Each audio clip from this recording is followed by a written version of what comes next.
기도하겠습니다.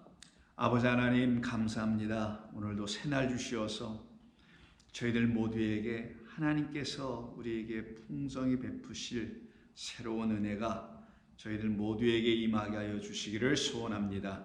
사모하는 모든 종들 위에 하늘의 크신 영광과 사랑과 은총이 충만하게 하여 주옵소서. 예수님의 이름으로 기도합니다. 아멘. 자, 우리 하나님의 말씀 나눕니다. 저희가 어제 다 나누지 못했던 이사야 61장 2절의 본문을 다시 읽도록 하겠습니다. 이사야 61장 2절입니다. 여호와의 은혜의 해와 우리 하나님의 보복의 날을 선포하여 모든 슬픈 자를 위로하되 아멘. 자, 우리는 어제 이 말씀을 가지고 여호와의 은혜가 무엇인지에 대한 1차적인 말씀을 한번 들어봤습니다. 그러면 우리 주님이 이 땅에 오셔서 그 청지기, 정말 알고 보니까 선한 청지기, 선한 목자셨죠. 근데 하나님의 은혜와 복음을 알지 못할 때에는 그가 불의해 보이고 도대체 무슨 일을 하셨는지 잘 이해가 안 되기도 했던 것일 뿐입니다. 그러나 그는 선한 목자, 선한 청지기, 우리에게 하나님의 은혜를 가르치러 오신 분이었고, 그 은혜를 가르치는 정도가 아니라 은혜를 주시려고 오신 거였죠. 근데 그 은혜는 반드시 당신으로 주시게 되는 겁니다. 그런데 이 은혜를 온전히 하나님이 주시는 것으로 받지 못하게 되면은 여전히 빚진 자, 탕감받지 못한 자, 그래서 여전히 슬픈 자, 다른 말로 하면 오늘 본문에 있는 것처럼 위로받아야 되는데 위로받지 못한 자, 기쁨이 없는 자가 되는 거지만, 그 우리 주님을 선한 청지기로, 청지기는 우리라는 집, 하나님의 집을 다스리시는 분이잖아요. 청지기는 그 주인의 집을 다스리는 자니까 우리가 그 주인 하나님의 집이거든요. 성전이니까. 그럼 우리를 다스리는 분이신데, 그 청지기 우리 주님은 어떻게 다스리시냐? 선한 말씀으로 다스리신다라는 거예요. 그걸 갖다가 복된 말씀이다, 복음이다 하는 것이죠. 그 말씀은 이스라엘 사람들, 유대인들만 들어야 되는 게 아니잖아요. 하나님이 지으신 이 땅의 모든 존재들이 다 들어야 되는 것이죠. 그래서 유대교니 기독교니 무슨 교니 우리가 지금 말하고 있는 어떤 것은 어떤 특정한 사람들과 민족을 위해서 하나님께서 주신 어떤 말씀이나 종교가 아닌 것이죠. 그러기에 하나님께서는 이 땅의 모든 사람들, 만민이 다 구원을 받기를 원하셔서 우리에게 주신 것이, 또 세워주신 것이 교회인 것입니다. 그 교회를 통하여 복음은 전해지고 있으며 그 은혜의 때가 선포되며 하나님의 보복의 날이 선포되게 되는 겁니다. 그러면 그 교회를 통하여 복음이 전파되어 나가는 이야기를 기록한 사도행전에 가서 보시게 되면 이 데크투스라고 기억하시죠? 은혜라고 번역한 말은 데크투스라는 말을 번역한 건데 히브리어는 라촌이기도 하죠. 근데 다 뜻이 같습니다. 받아들이다, 기쁘게 받다. 우리 주님을 기쁘게 영접하는 자들이 되게 하시겠다라는 의미를 담고 있는 그 은혜의 해가 열려지는 그 이야기는 사도행전에 많이 등장이 되는데, 그 중에 10절에 보면은 이스라엘 사람들, 유대인만이 아니요, 그 유대인을 넘어서 온 세상의 사람들, 헬라인, 이방인들에게도 복음이 전파되어야 하기에 그래야 진리인 것이죠. 그래서 이방인 중에 한 사람인 고넬료라는 사람이 가이사랴에 살고 있었는데 하나님의 성령이 그에게 임하시게 됩니다. 그 사건이 일어나는 것이 이제 10장 전체예요. 그때 먼저 고넬료에게 꿈 가운데서 주의 사자가 베드로라는 사람을 영접해 오라고, 너희 집으로 모셔오라고 하는 이야기가 나오게 됩니다. 여차저차하여 결국은 33절에 보면은 베드로가 그 고넬료, 그 이방인의 집에 오게 됩니다. 자, 그때 하는 말, 내가 곧 당신에게 사람을 보내었는데, 이건 이제 고넬료가 하는 말이에요. 당신 베드로가 오셨으니 잘하셨습니다. 이제 우리는 주께서 당신에게 명하신 모든 것을 듣고자 하여 하나님 앞에 있습니다. 참, 이 말씀을 듣는 사람들의 이 고넬료라는 사람의 이 마음가짐 좀 한번 보세요. 이 자세를 한번 보십시오. 뭐라고 합니까? 이제 우리는 주께서 당신에게 명하신 모든 것을 듣고자 합니다. 당신을 통하여 말씀하실 그 하나님의 말씀 우리가 좀 듣고자 합니다. 그래서 우리는 사람 앞에 있는 게 아니요 하나님 앞에 있습니다. 우리는 당신 베드로 앞에 앉아 있는 게 아니라 당신을 보내시고 당신에게 명하여 말씀을 주시고 계시는 하나님 앞에 있습니다. 그러니 우리는 사람의 말을 듣고자 함이 아니요 하나님의 말씀을 듣고자 함입니다. 우리는 진리를 말씀하시고 거룩한 뜻을 알려주시는 아버지 하나님 앞에 있습니다. 그러니 당신도 그 말씀을 우리에게 전해 주십시오 라고 하는 것이죠.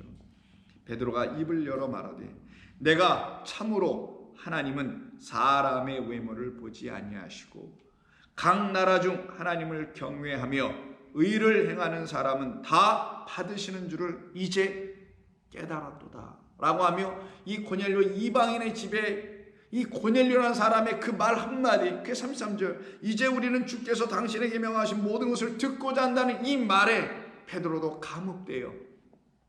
바로 이런 사람들을 하나님은 예비하셨구나.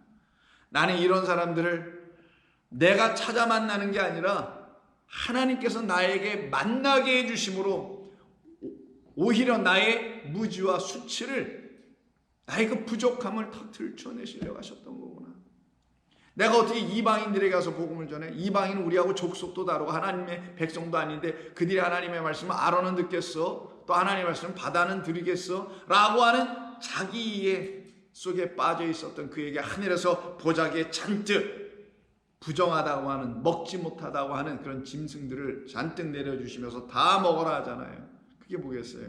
하나님의 말씀을 너의 판단과 내 입맛대로, 인간의 교훈과 사람의 가르침대로 정하다, 부정하다, 온전하다, 그렇지 않다, 선하다, 악하다 말하지 말라라는 거잖아요.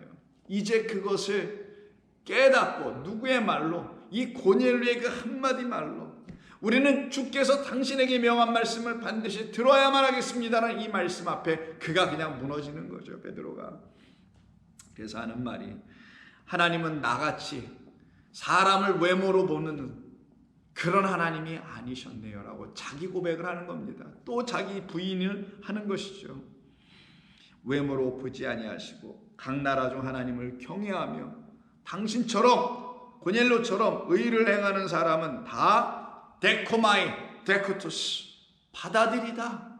받아주는 줄로 받으시는 줄을 깨달았다. 누가 누구를 받아준다는 거예요?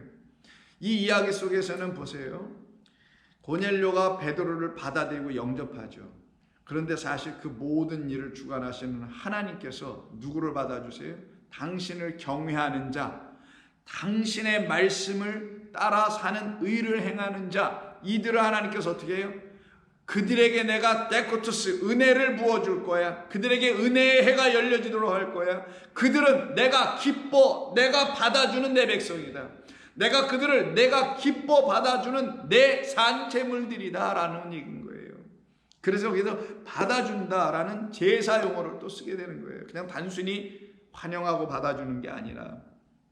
그래서 하나님은 그와 같은 사람들을 당신의 것으로 기뻐 받아주시는 줄을 내가 이제 깨달았습니다. 하나님의 백성으로 삼는다는 걸 이제 알았다는 거예요. 그래서 이때 이가 복음을 전하기 시작하죠. 만유의 주 되신 예수 그리스도로 말미암아, 우리 주 예수 그리스도 그 선한 청지기로 말미암아 화평의 복음을 전하사 이스라엘 자손들에게 보내신 말씀이 이스라엘 자손에게만 있는 것이 아니요 바로 이방인들에게도 모든 백성에게도 하나님의 거룩한 영의 말씀을 주시려고 하셨던 것이었구나라는 걸 깨닫죠. 결국 이 집안에 성령의 부어짐의 역사가 일어나게 되지 않습니까? 모두가 성령을 받게 되죠. 이 일 때문에 결국은 이방인의 사도들이 세워지기 시작했던 거예요. 그러니 베드로는 지금 36절에서 예수 그리스도로 말미암아 우리에게 전해진 화평의 복음을 우리만 들을 것이 아니요 당신들도 들어야 합니다. 화평의 복음, 평강이에요. 하나님의 말씀은 우리에게 평강을 주시려고 하는 거였다. 그와 화목하게 하시는 말씀이었다. 그래서 베드로와 또한 이 누가복음에서 양대 산맥을 긋고 있는 또 다른 사도인 유대인의 사도 베드로와 이방인의 사도인 바로 바울을 놓고 증거하죠. 바울도 마찬가지로 그에게 주신 하나님의 복음은 하나님께서 나 같은 죄인을 받아주셨다라는, 나를 기뻐 받아주셨다라는 이야기입니다. 나 같은 죄는 어떻게 이렇게 받으셨을까? 당신이 기뻐 받아주시는 산제물로 나를 어떻게 받아주셨을까 해서 베드로는 화평의 복음이요, 바울은 은혜의 복음이라고 말하죠. 그래서 사도행전 같은 사도행전의 20장 24절에 보면 내가 달려갈 길과 주 예수께 받은 사명 곧 하나님의 은혜의 복음을 증언하는 일을 마치려 하면 나의 생명조차도 조금도 귀한 것으로 여기지 아니하노라 라고 하며 하나님의 나라를 전파하는 복음의 일꾼인 그의 입에서 나온 말은 단 하나입니다. 하나님은 나에게 은혜의 소식을 주셨습니다라는 거예요. 그걸 은혜의 복음이라고 합니다. 기쁜 소식이죠. 복음은 유앙겔리온이니까. 나에게 정말 기쁜 소식, 바로 은혜의 이야기를 나에게 주셨습니다.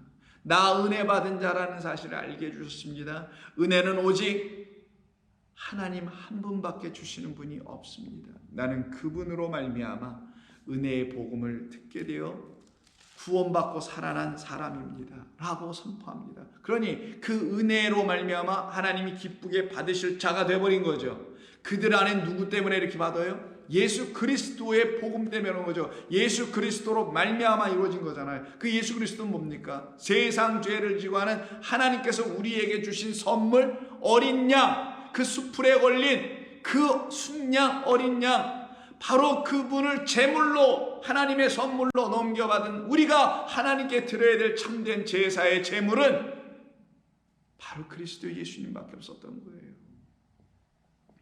그래서 바울은 로마서 15장 14절 이하에서 이런 말을 합니다. 내 형제들아 너희가 스스로 선함이 가득하고 모든 지식이 차서 능히 서로 권하는 자임을 나도 확신하노라. 그러나 내가 너희로 다시 생각나게 하려고 하나님께서 내게 주신 은혜로 말미암아 이렇게 얘기해요.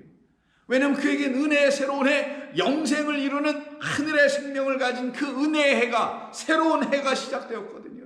이 땅에서 해가 아니라 하늘나라에서 그 해가 시작됐으니 은혜로 말미암아 더욱 담대히 대략 너희에게 썼노니 이 은혜는 곧 나로 이방인을 위하여 그리스도 예수의 일꾼이 되어, 어떤 일꾼? 은혜의 이야기를 전해주는 은혜의 복음의 일꾼이 되어 하나님의 복음의 제사장 직분을 감당하게 하사라고 하네요. 왜 이때 바울이 제사장 직분이라고 했을까요? 자기는 제사장도 아닌데 왜 구약에 있는 그 제사장 이야기를 왜 쓰는 걸까요? 제사장들은 일반 백성들이 자기 죄를 용서해달라고 탕감해달라고 가지고 오는 그들의 빈문서를 해결해주는 자, 마치 누구처럼 그 대제사장, 그 불의한 청지로 보였지만 대제사장 멜기데sek이라는 그리스도 예수라는 그 선한 천지기가 그 자기들의 죄를 해결해달라고 갖고 왔던 그 문서 보니까 아직 해결 안 되고 100으로 여전히 남아있지만 50으로 하고 80이라고 해서 탕감해주는 그 멜기세덱이라는 그 대제사장으로 인하여 우리의 모든 죄가 용서받게 하는 것. 그래서 제사법 안에도 제사장들은 일반 백성들이 가지고 온 그 제물을 가지고 하나님께 제사를 드렸는데, 이제는 일반 백성인 우리 모두에게 하나님께서 진짜 주신 제물은 이 동물이 아니라 하나님 보내신 그 어린 양, 우리 주 예수 그리스도라는 선한 청지기, 그분이었습니다. 십자가에서 죽임당하신 그분이었습니다. 이 제물을 하나님께서 나에게 은혜로, 받을 수 없고 자격 없는 나에게 그냥 은혜로 주신 것입니다 라는 걸 깨달은 그 제사장들만 그 직분 감당하는 거예요. 어떤 직분? 그 청지기의 그 직분처럼 우리도 제사장으로서 그 직분 감당하고 하나님께 나아가는 자 된다는 걸 말하는 겁니다. 하나님의 복음의 제사장 직분이에요.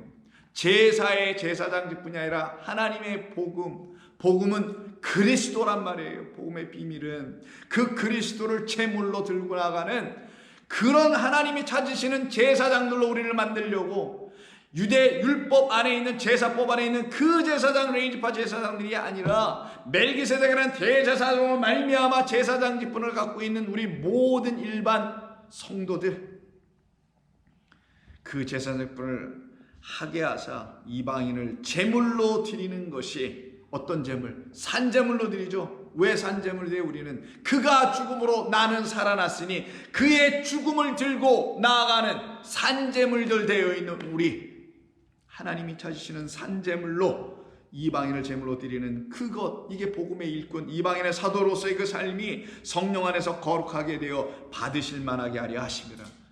이게 바로 받으다란 말이 이 말이에요. 데코마이 데코투스.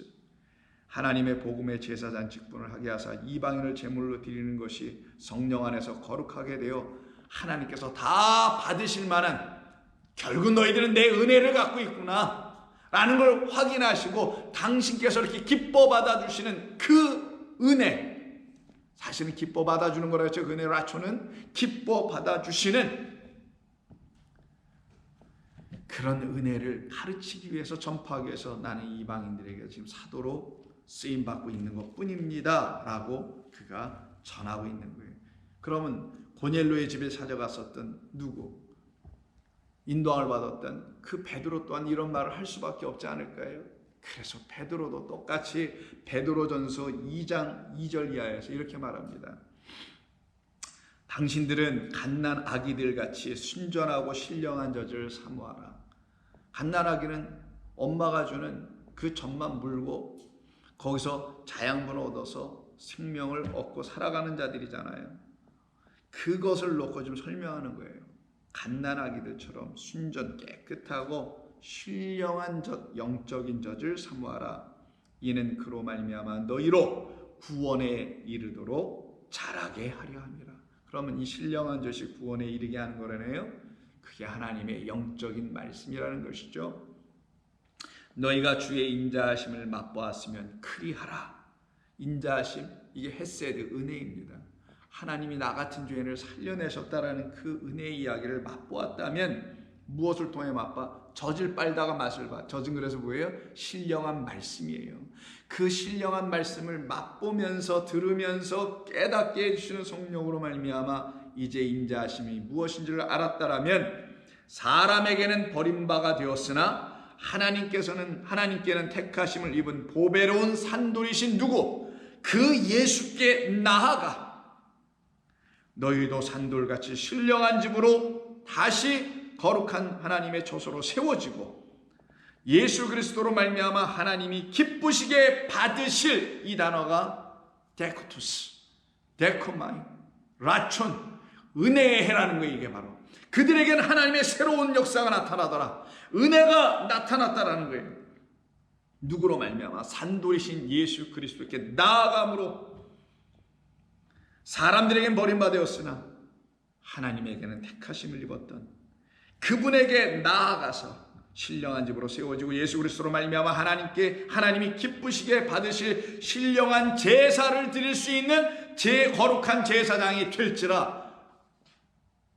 로마서 15장에서 바울은 나는 이방인들을 하나님께서 받으시기에 합당한 산제물들이 되게 하기 위하여 하나님의 복음의 제사장 됐다고 하잖아요. 똑같은 말을 하잖아요.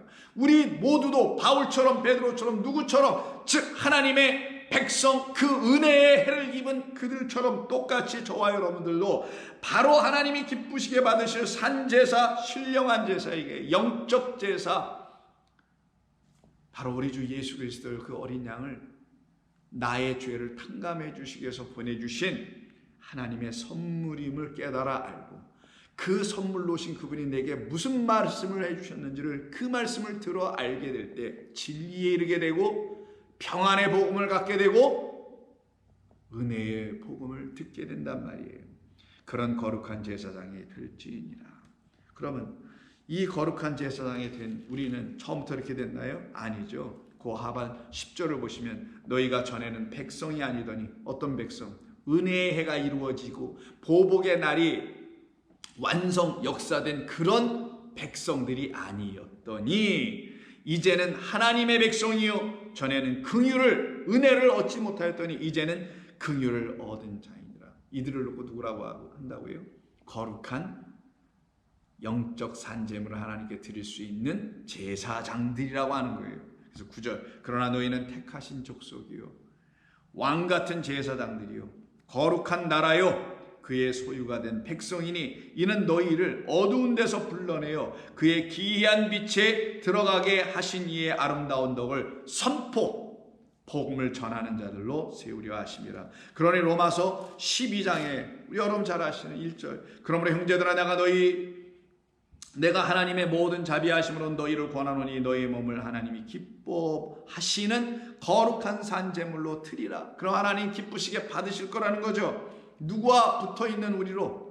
그리스도 예수 어린 양과 붙어있는 우리의 손에 그분이 있단 말이에요. 너희는 이 세대를 본받지 말고 오직 이는 너희가 드릴 영적 예배니라. 이게 제사들을 드리는 영적 제사장들이죠. 너희는 이 세대를 본받지 말고 오직 마음을 새롭게 함으로 변화를 받아 하나님의 선하시고 기뻐하시고 온전하신 뜻이 무엇인지를 분별하라. 내게 주신 은혜로 말미암아라고 얘기하잖아요. 내게 주신 은혜로 말미암아 너희 각 사람에게 말하노니 마땅히 생각할 그 이상의 생각을 품지 말고 오직 하나님께서 각 사람에게 나눠주신 믿음의 분량대로 지혜롭게 생각하라. 이 하나님의 말씀을 믿음 그 지혜로 읽어 나가라는 거예요. 그 이상을 품은 오히려 하나님 앞에 범죄하는 자만 되게 됨을 말하는 것입니다. 그래서 데살로니가전서 2장 12절 이하에서 바울은 또 이렇게 말합니다. 이는 너희를 그렇게 거룩한 제사장들로 세우시기 위해서 부르신 그분이 우리를 나라 족속 만드신다 하죠. 백성, 소유, 제사장으로 만들자는 그 말을 2장에서 다시 하기를 데살로니가전서 2장 12절 이는 너희를 부르사 자기 나라와 영광에 이르게 하시는 하나님께 합당히 향하게 하려 함이라. 이러므로 우리가 하나님께 끊임없이 감사하는 이유는 너희가 우리에게 들은 바 하나님의 말씀을 받을 때 그게 뭐겠어요? 화평의 복음, 은혜의 복음, 우리를 하나님께서 거룩한 산제물로 받으신다는 그 대제사장의 아래에 있는 제사장들 되어 있다는 그 이야기, 이 이야기인 그 하나님의 말씀을 받을 때에 이 받는다가 데코마이에요. 사람의 말로 받지 아니하고 하나님의 말씀으로 받으니니 진실로 그러하도다. 이 말씀이 또한 너희 믿는 자 가운데서 역사하느니라. 그래, 하나님의 말씀으로 이렇게 받아들이는 자들은 하나님의 말씀으로 헛되이 받지 사람의 말로 헛되이 받지 아니하고 하나님의 말씀으로 진리로 이렇게 받아들이게 되겠죠. 그들에게 뭐가 임한다고요? 은혜와 구원이 임하더라는 거예요. 그들에게 하나님의 은혜에 따가 선포됐기 때문에 그렇게 받아들이더라는 거예요. 그렇지 않은 자들은 계속 이 하나님의 말씀은 세상 것으로 인간의 교훈과 가르침 그런 차원의 것들로만 취하고 말고 거기서 뒤죽박죽거리고 있을 수밖에 없게 됨을 말합니다. 그래서 고린도후서 6장 1절에서 바울은 이렇게 성도들을 향하여 권면의 말을 권하며 말을 하기를 우리가 하나님과 함께 일하는 자로서 얼마나 멋진 사람들이에요. 무슨 세상에 어떤 기업의 총수랑 같이 일하는 자도 아니요. 무슨 정권을 잡고 있는 어느 곳에 가서 그들과 함께 나라를 일을 하고 이러는 정도 그런 이야기가 아니라 하나님과 함께 일하는 자, 이들을 성도라고 하는 겁니다. 하나님과 함께 일하는 자로서 너희를 권하노니 하나님의 은혜를 헛되이 받지 말자. 하나님의 은혜를 헛되이 받지 말자. 내가 은혜 베풀 때에 너희에게 듣고 구원의 날에 너를 도왔다 하셨으니 보라 지금은 은혜 받을 만한 때요. 보라 지금은 구원의 날이로다. 어느 때요? 하나님의 말씀을 사람의 말로 헛되이 듣지 아니하고 하나님의 말씀으로 은혜의 말씀으로 듣게 될 때 내가 은혜 베풀 때라는 이 은혜가 바로 데코트스 라촌 은혜의 해라는 그 은혜입니다. 하나님께서 우리를 향하여 갖고 계신 당신의 거룩하시고 완전하신 그 뜻을 우리에게 그리스도 예수님을 통하여 알려주시게 될 때 그 말씀은 은혜였구나, 그 말씀은 사랑이었구나, 그 말씀은 나를 향한 호의였고 친절이었고 그 말씀은 나를 기쁘게 받으시겠다, 당신의 나라 소유로 이렇게 받아주시겠다고 하시는 그런 은혜의 이야기였구나. 그래서 내가 은혜 베풀 때 너에게 듣고 구원의 날에 내가 너를 도왔다라는 이 말씀을 인용하여 쓰는 겁니다. 그런데 어디서 인용했느냐? 바로 오늘 이사야 본문 61장에 있는 그 은혜해라는 그 라촌의 말이 기록되어 있는 또 다른 본문인 이사야 49장 8절 이하에 있는 말씀을 인용하게 된 거예요. 49장 8절 볼까요? 여호와께서 이같이 이르시되 은혜의 때와 내가 내게 응답하였고 바로 내가 너희들을 기쁘게 받아들이려고 너희들에게 나를 나타내 줬다가 응답하다라는 거예요. 하나님이 응답하다면 응답하라 뭐 이런 게 아니잖아요. 뭐 그런 말이 아니라 당신이 나타나 주심이지 않습니까?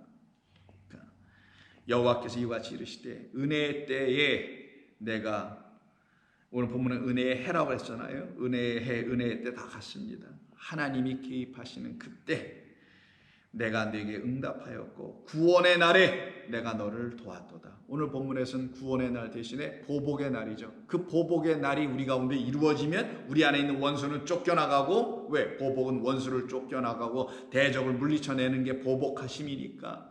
그럼 어떻게 돼요? 우리 안에 참된 것이 들어오게 되죠. 그래서 구원의 날에 내가 너를 도왔도다. 내가 장차 너를 보하여 너를 백성의 언약으로 삼으며 나라를 일으켜 그들에게 홍모하였던 땅을 기업으로 상속하게 하리라. 내가 잡혀있는 자에게 이르기를 나오라 하며 흑암에 있는 자에게 나타나라 하리라. 그들이 길에서 먹겠고 모든 헐벗은 산에도 그들의 풀밭이 있을 것인지 그들이 줄이거나 목마르지 아니할 것이며 더위나 볕이 그들을 상하지 아니하리니 이는 그들을 긍휼히 여기는 이가 그들을 이끌되 샘물 근원으로 인도할 것임이라. 13절 하늘이여 노래하라. 땅이여 기뻐하라. 산들이여 즐거이 노래하라. 여호와께서 그의 백성을 위로하셨은즉 그의 고난당할 자는 당한 자를 긍휼히 여기실 것입니다. 그래서 오늘 본문에 슬픈 자를 위로하되 무엇이 임하게 하므로 당신이 응답 나타나 주심으로. 누구로? 우리를 기쁘게 받으시 그 하나님으로. 우리에게 나타나셨음을 우리가 알게 될 때 우리는 그의 품 안으로 들어갑니다. 그의 영접하는 손을 우리는 받게 됩니다. 주님 고맙습니다. 나 같은 죄인을 이렇게 영접해 주시다니요. 그래서 여호와의 은혜와 우리 하나님의 보복의 날을 선포하여 모든 슬픈 자를 위로해 주신 역사가 나타나죠. 그럼 이들은 어디에 거합니까? 그의 나라 백성 족속들이 모여 사는 아버지의 집에 거하는 자들이 되겠죠. 그래서 이사야 56장 7절에 6절부터 보죠. 또 여호와와 연합하여 그를 섬기며 여호와의 이름을 사랑하며 그의 종이 되며 안식일을 지켜 더럽히지 아니하며 나의 언약을 굳게 지키는 이방인마다, 고넬료와 같은 이방인마다 내가 곧 그들을 나의 성산으로 인도하여 기도하는 내 집에서 그들을 기쁘게 할 것이며 그들의 번제와 희생을 나의 제단에서 이제 기꺼이 받게 될 것이다. 그래서 이 라촌이란 말이 제사 용어였던 거예요. 그래서 내가 그들을 라촌 받게 한다. 이 받는다라는 말이 오늘 은혜라는 말로 번역된 것 뿐인 거예요. 하나님께서 우리를 기뻐 받아주시는 게 바로 하나님의 은혜가 우리에게 나타난 거예요. 하나님의 은혜가 우리에게 나타난 바가 되지 않으면 하나님 앞에서 우리가 받음을 당할 수가 없어요. 그가 택하신 백성으로 받아들여지지가 않아요. 하나님의 택하신 백성으로 받아지는 사람들은 오직 하나님의 은혜를 아는 자들만의 이루어지는 역사요 사건이기 때문인 겁니다. 그러니 우리에게 나타나신 그리스도 예수로 말미암아 하나님의 은혜를 알게 된 사람들만이 하나님께서 기뻐 받으신다라는 거예요. 누구로? 이제 알겠느냐? 너희를 탕감하고 너희 모든 죄를 용서해 주기 위해서 내가 나의 아들 어린 양을 그리스도 예수를 너희에게 산제물로 선물로 생명으로 은혜로 생명의 말씀으로 성령으로 영원한 샘물로 너희들에게 보내줬다는 사실을, 그때 그들은 그 집에 영원토록 거하게 되는 거죠. 그래서 나의 제단에서 기꺼이 받게 될 것이다. 왜? 우리가 드리는 제물은 산제물, 죽은 제물 드리는 게 아니거든요. 산돌이신 그리스도 예수를 드리기 때문에 내 안에 있는 생명을 하나님께 드리는 것이기 때문에 그 생명은 우리의 생명이 아니라 그리스도 예수의 생명입니다. 만민이 기도하는 집이라 일컬음이 될 것임이라. 근데 와보니 예수님이 만민이 기도하는 집이 강도의 속을 구렬이 되어버렸죠. 그래서 그 만민이 기도하는 집으로 우리를 삼으시는 거예요.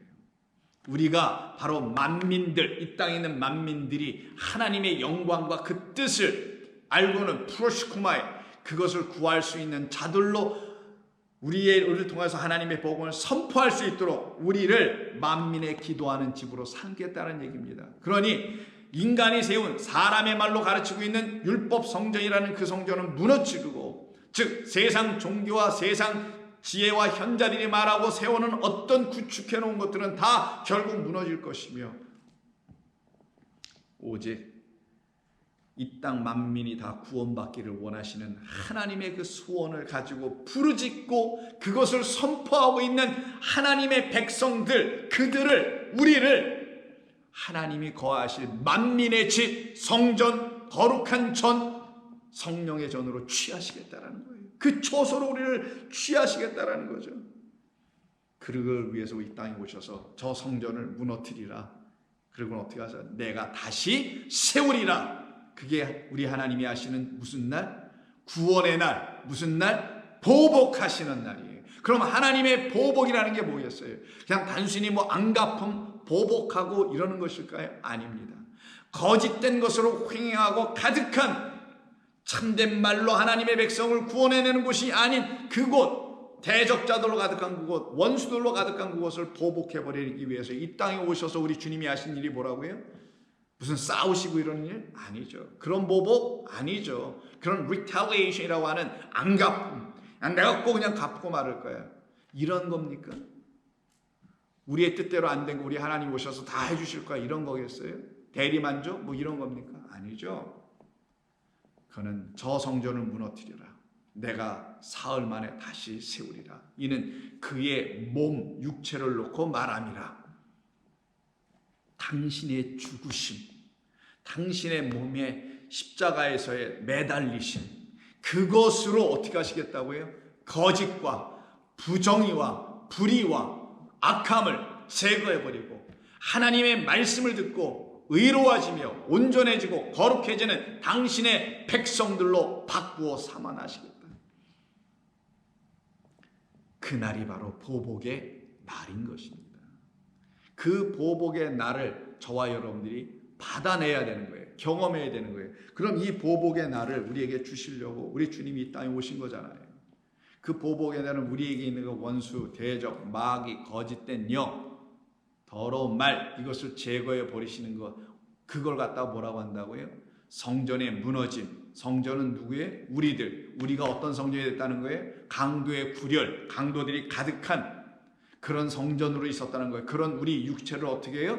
무너뜨려 없애주겠다. 육체가 뭐예요? 육적 생각. 우리 인간의 육적 생각으로 가득해져 있는 그 가르침, 육적 생각, 사람의 가르침으로 가득해져 있는 이 육은 끝나게 되고 그걸 자기 부위 십자가에서 완전히 나와 함께 죽고 그리고 사흘 만에 나와 함께 다시 부활하여 살려내시겠다. 그들을 향하신 하나님의 거룩한 일, 이걸 갖다가 보복의 날이라는 거예요. 그럼 보복하신다는 하나님 말씀의 이 보복은 낙하라고 하는데 이 낙하가 도대체 무슨 의미로 사용되는 것인가? 낙하는 이런 의미에도 사용되는 거예요.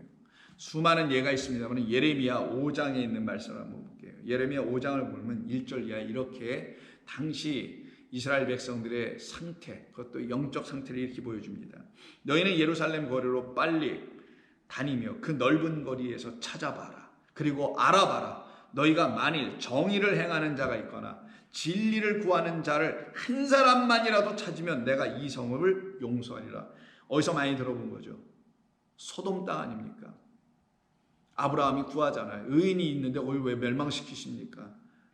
50도 시작해서 10까지 단 한 사람도 없는 그곳이었죠. 의인은 없나니 하나도 없는 이 세상, 그 의인이 없다라는 말을 지금 예레미야에서는 뭐라고 해요? 정의를 행하는 자가 없으며 진리를 구하는 자가 없다.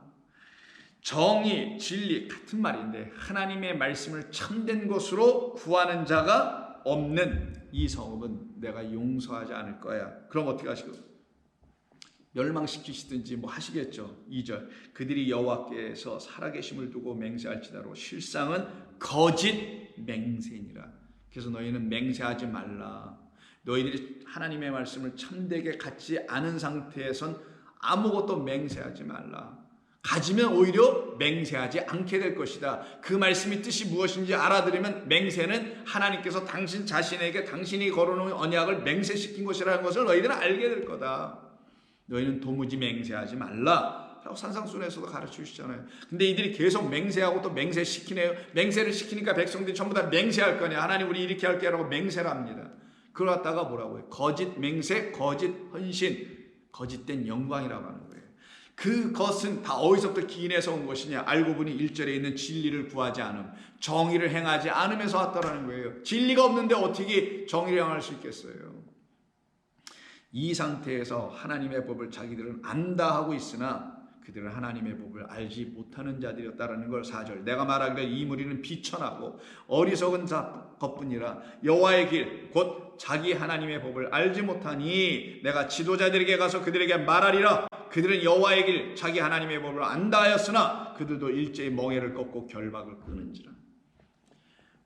멍에, 우리 주님께서 지어준 멍에를 메어야만이 하나님의 법 여호와의 길을 배우고 알게 되는 거예요. 그래서 너희는 내가 주는 멍에를 메고 내게 와서 배우라 하신 겁니다. 근데 이들이 전부 다 하나님의 멍에는 끊어버리네. 그 상태를 꼭 9절에서 여호와의 말씀이니라 내가 어찌 이 일들에 대하여 벌하지 아니하겠으며 내 마음이 이런 나라에 보복하지 않겠느냐. 이 보복이 바로 오늘 본문에 나온 보복의 날 낙함, 거기에 대한 명사인 낙햄이라는 단어입니다. 보복, 세상이 말하는 안갚은 보복, 이런 말이 아니죠. 보니 하나님의 말씀, 진리를 갖고 있지 못한 우리를 향하여 하시는 말씀이에요. 이게 바로 보복으로 우리 주님 설명하고 계시잖아요. 또 한번 볼까요? 예레미야서 9장을 보시게 되면 9장에서도 이런 말씀이 나옵니다. 예레미야 9장도 보면은 하나님을 정말 싫어해요. 백성들이. 그래 하나님을 떠납니다.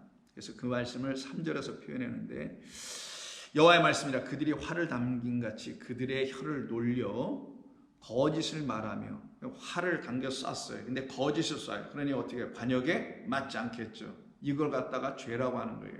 거짓을 말하는 것, 이게 죄라는 거예요. 결국은 하마르티아, 하타라는 이 단어. 자, 그래서 그들의 혀를 놀려 거짓을 말하며 그들이 이 땅에서 강성하나 진실이라고 했지만 진리가 없고 진실하지 아니하고 아니라 진리가 없고 악에서 악으로 진행하며 또 나를 알지 못하느니라. 5절 그들은 각기 이웃을 속이며 진리를 말하지 아니하며 그들의 혀로 거짓을 말하기를 거짓말로 가르치며 악을 행하기에 지치거늘 그들은 속이는 일로 말미암아 나를 알기를 싫어하느니라. 그러면 이들을 향하여 하나님이 어떻게 하셔야 되는가? 그냥 놔두시면 다 죽는 거잖아요. 그래서 어떻게 해야 되겠어요? 그 하시는 방법을, 하시는 일을 보복한다고 굳이 설명한 거예요. 보복은 그러면 하나님의 백성들을 사랑하시기 때문에 그들을 거짓된 말로 가르치는 거짓된 화살을 계속 쏴서 그 화살에 맞아 사망에 이르게 하게 하는 그 말을 계속 가르치고 있는 자들을 향한 하나님의 보복 아니겠냐고요. 그 보복을 하십니다.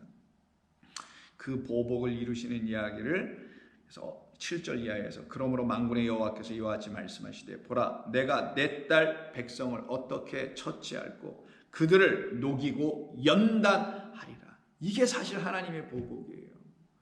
우리를 온전하게 세우시려고 하는 거예요. 그들의 혀는 죽이는 화살이라 거짓을 말하며 입으로는 그 이웃에게 평화를 말하나 마음으로는 해를 꾸미는도다. 내가 이 일들로 말미암아 그들에게 벌하지 아니하겠느냐? 내 마음이 이런 나라에 보복 낙함하지 않겠느냐. 여호와의 말씀이니라. 당신의 백성들을 구원해 내시기 위해서 하시는 거예요.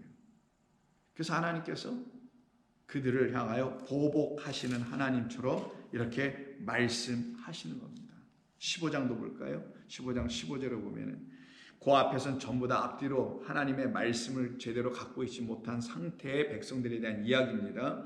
그때 15절 여호와여 주께서 아시오니 원하건대 주는 나를 기억하시며 돌보사 나를 박해하는 자에게 보복하시고.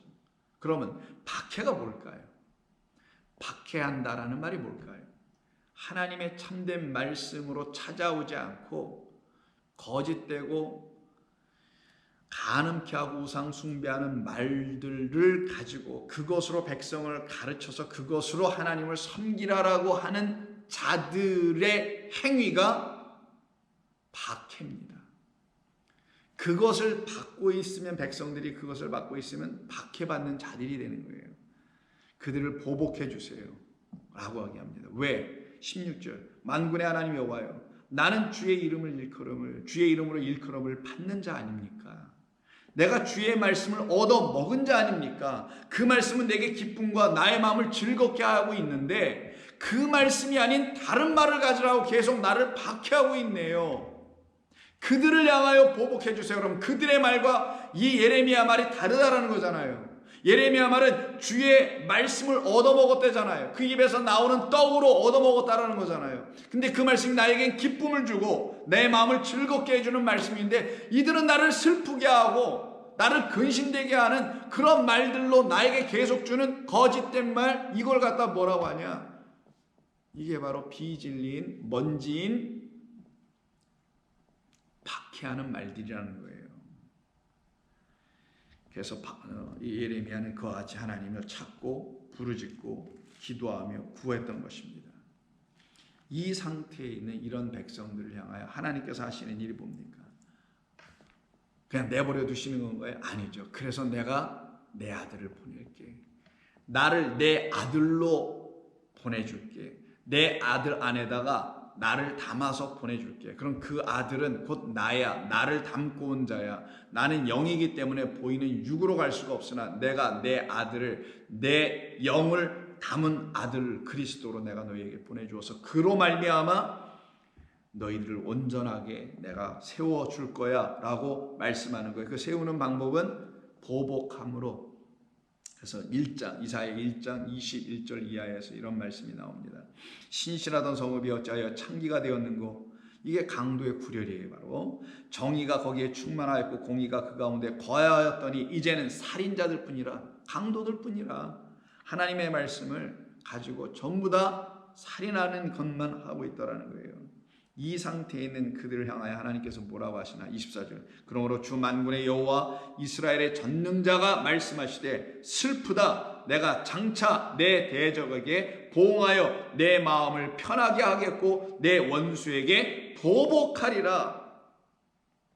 하나님께서 이 보복을 우리를 위하여 해주시지 않았더라면, 그 말은 그 보복의 날을 이루시기 위해서 당신의 아들을 우리에게 보내주시지 아니었더라면 우리는 그 보복 받지 못했을 거라는 거예요. 그 보복의 날이 우리에게 임하지 못했을 거라는 거예요. 그러면 하나님의 은혜라는 그 총론이 우리에게 역사되어 나타나 우리는 은혜 받은 백성이 되지 못한단 말이에요. 그러면 그 아들을 보내주셔서 우리로 하여금 받게 할 그 보복의 날이라는 것은 우리에게 우리를 보복하시겠다는 게 아니라, 이 세상을 또 뭐 보복하시겠다는 게 아니라 우리에게 당신의 아들을 선물로 제물로 주심으로 그가 선물 제물로 십자가에 드려지는 그 보복을 이루게 하심으로 거짓된 성전 무너뜨리고 그로 말미암아 그의 죽음으로 새로 세운 하나님의 백성들로 세워놓는 참된 성전을 짓게 하시는, 산돌로 지어지는 신령한 집들로 우리를 만드시기 위해서 그의 죽음으로 모든 걸 완성하시겠다는 하나님의 사랑의 이야기, 은혜 이야기가 이 안에 흘러가고 있지 않겠느냐고요. 그래서 우리는 우리 주님께서 하시는 일이 무엇인지를 알지 못하면 우리는 우리 스스로가 거짓된 것으로 떨어지고 하나님의 말씀을 갖지 못한 자들로 떨어져 갈 수밖에 없게 됩니다. 그런 우리들에게 하나님은 미리 신명기서를 통해서도 약속해 주신 것이에요. 원수 갚는 것은 너희에게 있지 않고 누구에게 있다고 여러분 들으셨나요? 나에게 있다, 하나님께 있다고 하시죠. 왜 하나님께서 그런 말씀하신 거예요? 너희들의 방식의 그 원수는 내가 생각하는 그 원수가 아니라는 것을 첫 번째 먼저 가르쳐 주신 거예요. 우리가 인생에서 원수는 뭐예요? 부모의 원수, 나의 원수, 자식의 원수. 우리는 원수, 나를 대적한 이 세상의 어떤 존재들 아니에요. 나를 못 살게 만들거나 나를 해하게 하려고 했던 것. 그런 원수를 우리 주님이 갚아주신다는 말이 아니라는 거예요. 하나님은 하나님의 원수가 있어요. 근데 그 하나님의 원수는 곧 하나님의 백성들의 원수이기도 한 거죠. 우리가 하나님의 백성이 되기 전에 이 세상의 백성 차원에 있을 때는 그 하나님이 보복하시겠다는 그 원수가 누구인지도 몰랐었지만 이제 하나님의 백성이 된 사람들에게는 나의 원수가 곧 하나님의 원수며 하나님의 원수가 곧 나의 원수라는 걸 알게 돼요. 그들을 향하여 보복하시겠다는 거예요. 그래서 그 원수는 너희들이 갚는 게 아니라 내가 갚는 거야. 내가 해결하는 거야. 내가 보복하는 거야 라고 가르쳐 주시는 거예요. 그게 신명기 32장에 나옵니다. 신명기 32장은 하나님의 참되고 거룩한 온전하고 완전한 말씀으로 이 땅에 보내심을 받게 될 반석. 반석은 누구? 산돌 그리스도 예수님에 대한 약속이 있는 말씀이 있는 곳이에요. 그래서 4절에 그는 반석이시니 그가 하시는 일이 완전하고 그의 모든 길이 정의롭고 진실이 아니라 진리를 갖고 계시며 거짓이 없으신 하나님이시다. 그럼 거짓 없으신 하나님, 진리로우시고 정의로우시고 공의로우신 분으로 오신 우리 주님이 우리에게 반석, 우리를 새로운 당신의 거룩한 집으로 세우시고 지으실 기초돌, 머릿돌 되실 반석이라는 거예요. 그러면 그로부터 말씀을 들어야 되겠네요. 그런데 그로부터 말씀을 듣지 않으려고 해요. 세상으로부터 말을 들으려고 해요. 그래서 그 반석, 나를 구원하시는 반석을 버리고 엉뚱한 반석들을 취하는 자들이 이 아이가 15절. 그런데 여수르니 예루살렘이에요. 기름짐의 발로 찼도다. 나를 걷어차더라는 거예요. 내가 살찌고 비대하고 윤택하며 자기를 지으신 하나님을 걷어차 버리고 자기를 구원하신 반석을 업신여겼도다. 그리고는 그들이 다른 신으로 그의 질투를 일으키며 가정한 것으로 그의 진노를 격발하여 그들은 하나님께 제사하지 아니하고 귀신들에게 하였으니 곧 그들이 알지 못하던 신들, 근래에 들어온 새로운 신들, 너희 조상들이 두려워하지 아니하는 것들, 그런 것들을 가지고 하더라. 이들을 놓고 뭐라 하냐?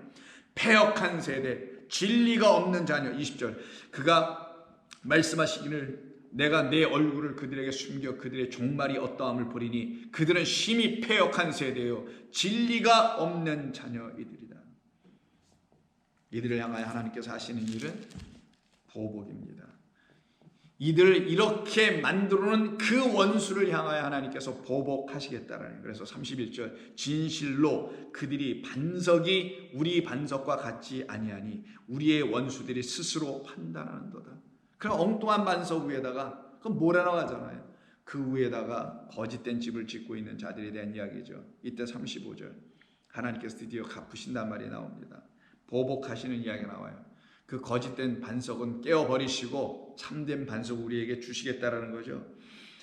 그들이 실족할 그때에 내가 낙함 보복하리라. 그들의 환난 날이 가까우니 그들에게 닥칠 그 일이 속히 되리라. 참으로 여호와께서 자기 백성을 낙함하시고 그 종들을 불쌍히 여기시리니 곧 그들의 무력함과 갇힌 자나 노인자가 없음을 보시는 때이로다. 하나님께서 갚으시겠다라는 겁니다. 당신께서 갚아내시겠다라는 거예요. 왜? 하나님의 말씀을 진리로 온전한 것으로 갖고 있지 않은 그들에게 하나님께서 갚으시는 방법은, 보복하시는 방법은 뭘까요? 그 반대의 것으로 그들에게 주는 거죠. 거짓된 반석을 갖고 있는 자들에게는 참된 반석을 주시고, 참된 말씀을 갖고 있지 못한 자들에게는 진리의 말씀을 주시고, 불의한 자들에게는 정의의 말씀을 주시는 것, 새로운 것으로 넘겨주시는 것.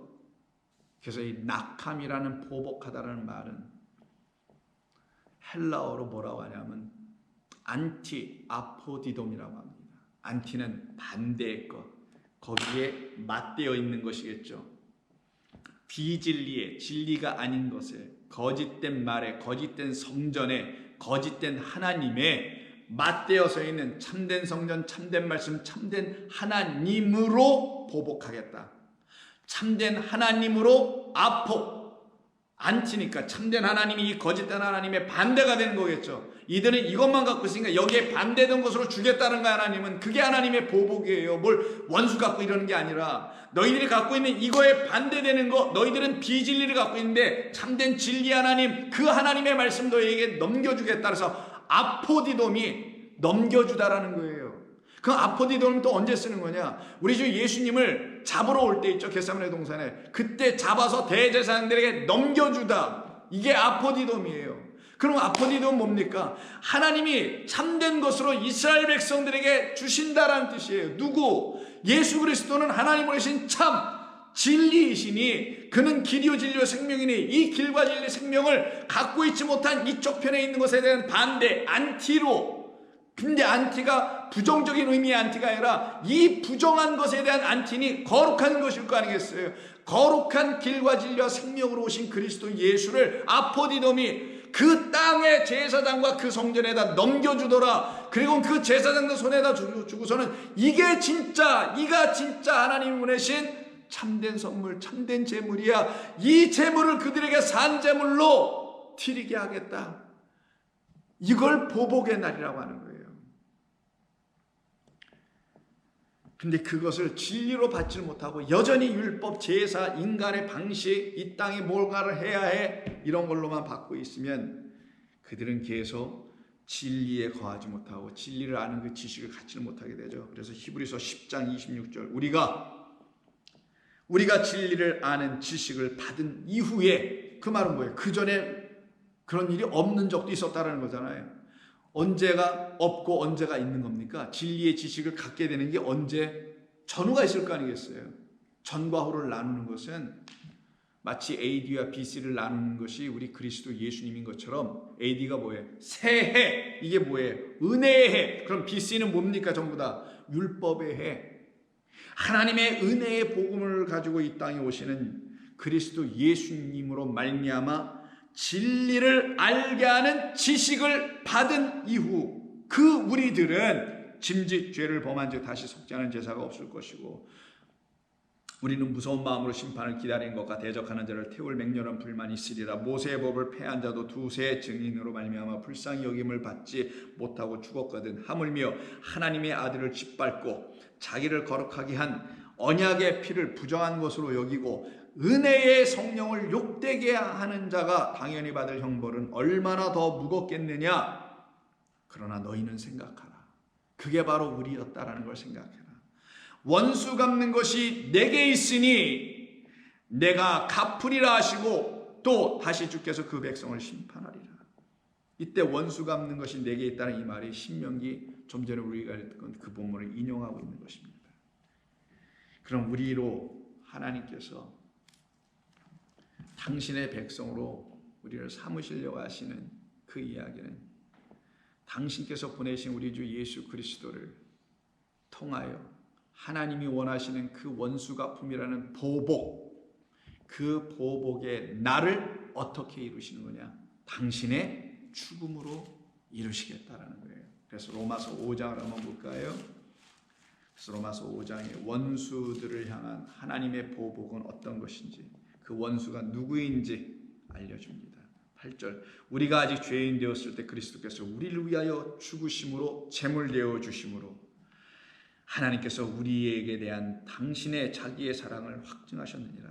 그러면 이제 우리가 그의 피로 말미암아 의롭다 하심을 받았으니 더욱 그로 말미암아 진노하심에서 구원함을 받을 것이니 곧 우리가 원수 되었을 때 그의 아들의 죽으심으로 그 원수된 우리를 향하여 그 아들, 죽으심의 아들을 넘겨주심으로 말미암아 하나님과 이제 화목하게 되었은지 화목하게 된 자로서는 더욱 그의 살아나심으로 말미암아 구원을 받을 것이니라.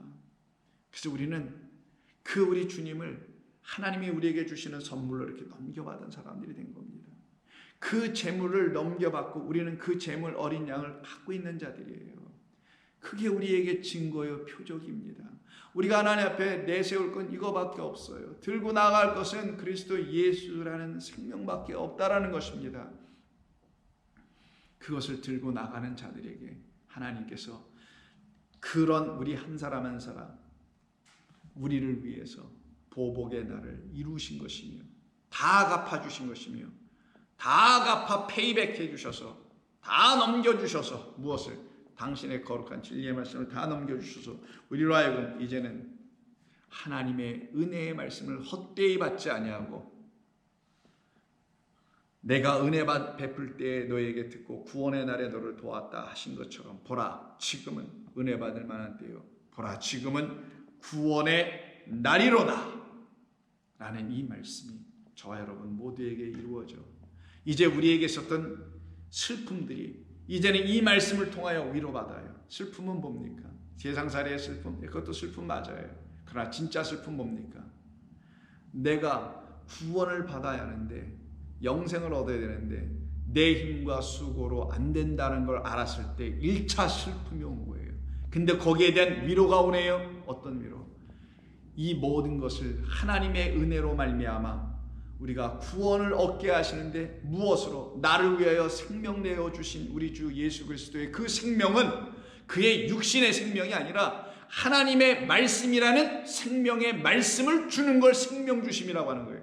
그 생명의 말씀을 받았으니, 하나님을 받았으니, 하나님을 영접한 자가 됐으니 우리가 그에게 영접당한 자들 되므로 은혜 받은 자, 생명 얻은 자. 그래서 우리의 슬픔은 끝이 나고, 끝이 났다라는 것을 선포하는 위로의 복음의 말씀을 날마다 들려주심으로 성도는 이 세상에서 육을 계속 빼앗기다가 육적 생각으로 지향하게 하려고 순간순간 우리에게 찾아오는 거짓된 말들을 통해 박해받는 그때그때마다 거기에서 점점점 떠나와 하나님께로 향하여 걸어가는 자들로 저와 여러분을 끝까지 권고하시며 붙드시며 이끌어 가실 줄로 믿습니다. 기도합니다. 하나님 감사합니다. 오늘도 주님의 이 귀한 말씀을 통해서 하나님의 은혜의 해와 그 보복의 날이 무엇인지를 선포해 주시는 성령으로 말미암아 우리의 영혼이 쉼을 얻고 평안과 안식과 화목과 그래서 결국은 은혜를 받은 자로 살아가게 하시니 감사합니다. 오늘도 성도들을 위로하시고 성도들에게 새 힘을 주시고 깨달을 수 있는 거룩한 성령을 날마다 부어 주옵소서. 예수님의 이름으로 기도드립니다. 아멘.